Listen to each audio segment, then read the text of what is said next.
Այսօր տեղի ունեցավ Ջուղան Արաքսգետի ափին եւ նրա հուղարկավորության հուշարձանները էսեի հայերեն թարգմանության շնորհանդեսը 1928 թվականին Յուրգիս Բալտրուշայցը այցելել եւ ուսումնասիրել է Ջուղայի գերեզմանատունը նրա հեղինակած Դեսեն Տիգրան Կույումջյանը Կալիֆոռնիայի պետական համալսարանի հայոց պատմության եւ արվեստի բերբերյանների անվան ամբիոնի պատվավոր պրոֆեսորը 1986 թվականին հրատարակել է այսօր արդեն Լիտվայի Հանրապետության դեսպանության եւ ճարտարապետության ու շինարարության Հայաստանի ազգային համալսարանի համագործակցության արդյունքում էսեն թարգմանվել եւ հրատարակվել է հայերենով։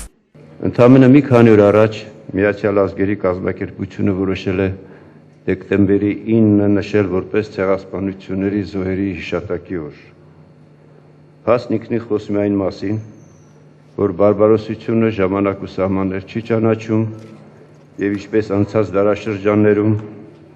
այնպես էլ 21-րդ դարում դրա զոհերն են դառնում ոչ միայն առանձին մարդիկ ու ժողովուրդներ,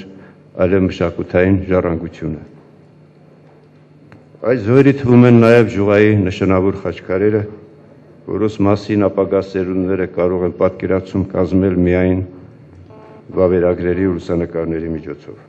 Հայաստանում Լիտվայի Հանրապետության արտակարգ եւ լիազոր դեսպան Էրիկաս Պատրիկասը հատուկ շնորհակալություն հայտնեց պարոն Կարլոս Կոստա Ռամոսին, պրոֆեսոր Տիգրան Կույումջյանից Ջուղան Արաքսգետի ափին եւ նրա հուղարկավորության հուշարձանները էսեն հայերեն թարգմանելու թույլտվություն ստանալու հարցում գործադրված մեծ ջանքերի, ինչպես նաեւ էսեի նախաբանը գրելու ուսումնասիրությունն իրականացնելու պատրաստակամության ու հատկացված ժամանակի համար։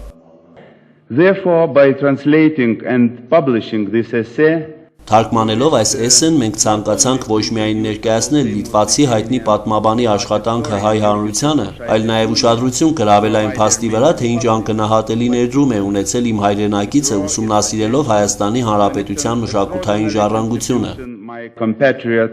has made